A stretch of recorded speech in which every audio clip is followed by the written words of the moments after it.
Jaxson Hayes deserves an apology from us all.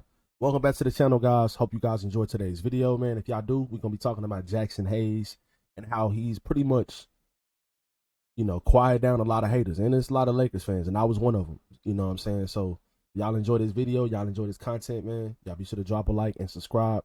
Dropping a like on the video really does help push the videos out to more people. Subscribe to the channel if y'all new. At 100 subs, I will do a face review. So, yeah, let's go and hop into it. Jaxson Hayes, guys, is the #1 defensive center in the NBA since February the 1st. He has 102 defensive rating, minimum of 20 plus minutes, so he's not just doing it in a small sample size. Once the Luka trade happened, everybody in Lakers Nation was kind of just worried a lot about us really needing a center, and rightfully so, because Jaxson Hayes, up until that point, he was good at times, but he wasn't showing any type of consistencies on the offense or defensive end. Now, when you date back to the Luka trade and up until now, Jaxson really has taken a leap. And I'm not just saying he's gonna average 15 and 10. No. Like, Jaxson has taken a leap to where, like, he's becoming a reliable role player. And that's really all you need when you have the star power that the Lakers do. And when you have the shot making, the offensive shot creators that you have, and Luka, LeBron, and Austin Reeves, and some of the other great 3-point shooters you have on the team, and you have great defenders on the perimeter and stuff like that, all you really need from Jaxson Hayes is for him to just really just be solid defensively, be solid and be in the right spots on offense, have some discipline defensively, learn how to use your hand, not use your hands, put your hands up when people come in the paint and try to contest shots. He's really been doing a really, really good job of jumping up and going vertical. Once guys try to contest him at the rim and try to make layups and stuff like that, he's been doing a really good job of going vertical, using his length and using his hands and stuff like that to go straight up and not foul. That was one of his main problems at the beginning of the season. I felt like when he was the backup center for this team, he always used his hands when players would drive to the rim. He would use his hands and like hand check.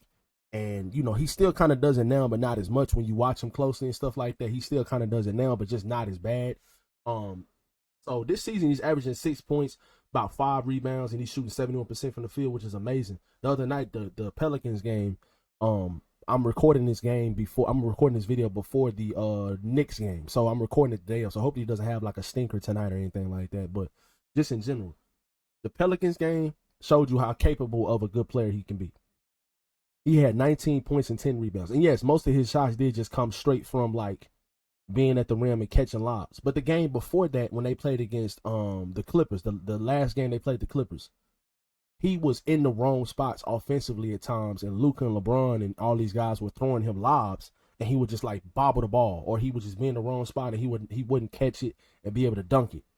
That's chemistry as well. There's something that he's doing right, and that in itself, being in the right spots offensively, so you can, once the center comes up and commits to the ball handling, Luka or LeBron, you're in the right spots offensively, so you can just catch the ball and dunk it, or you can catch the ball and lay it up.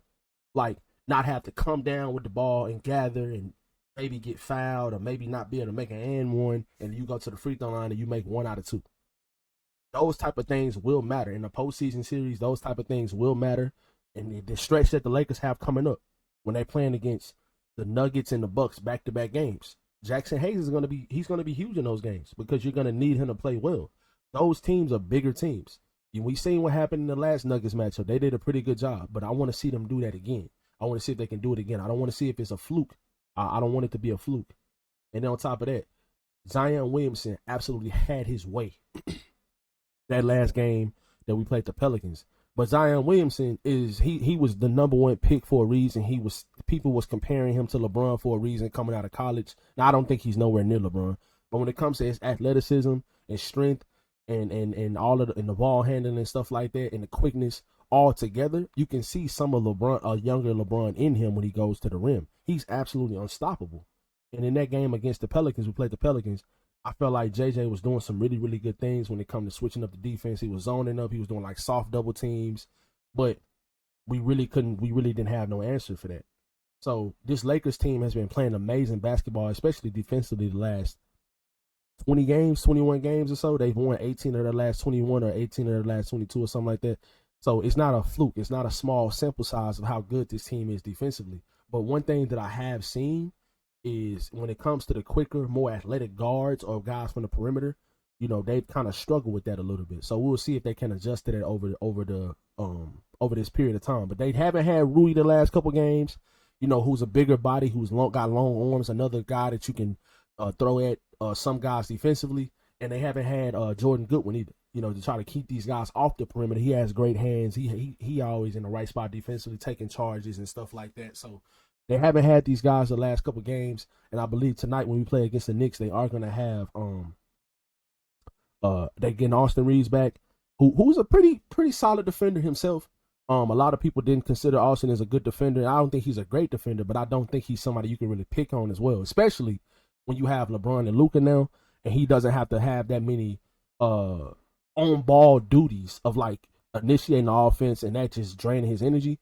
Like now you have Luka and LeBron, and mainly Luka that's going to be handling the ball. So Austin Reeves can take off some offensive possessions and just stand in the corner, and then he can be solid on defense because he'll have more energy to exert. So overall, guys, Jaxson Hayes, man, I just want to give Jaxson a shout out, guys, because I was one of his main critics. I was one of the main people saying that he is not going to be playable. We need to get us another center. When the Mark Williams trade happened, I was extremely happy, but the Mark Williams trade fell through. And ever since the Mark Williams trade fell through, it feels like to me Jaxson has taken that personally, and he has been playing amazing basketball for his role, especially for a minimum player. He's on a minimum contract. We got to remember that as well.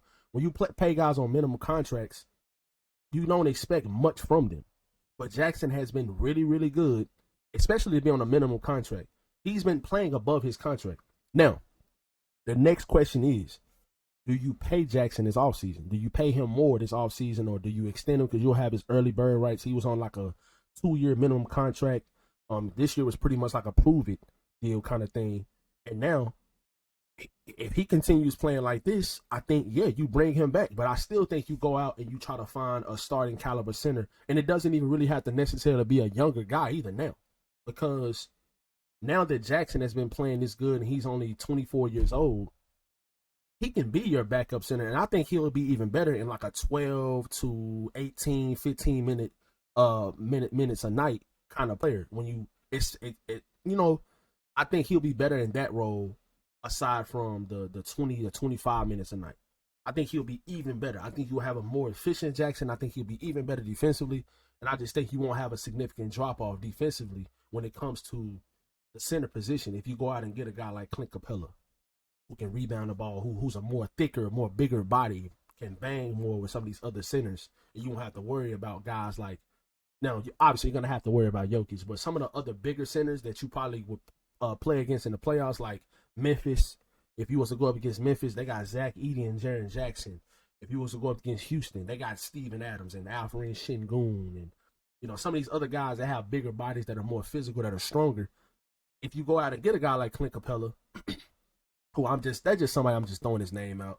I'm not necessarily saying they're gonna go do it, but I think that would be a good fit for the team. And then on top of that, it wouldn't cost you as much when it comes to trading away assets opposed to a guy like Nick Claxton. That's going to cost you a lot. That's going to cost you maybe Rui Hachimura, maybe even Gabe Vincent.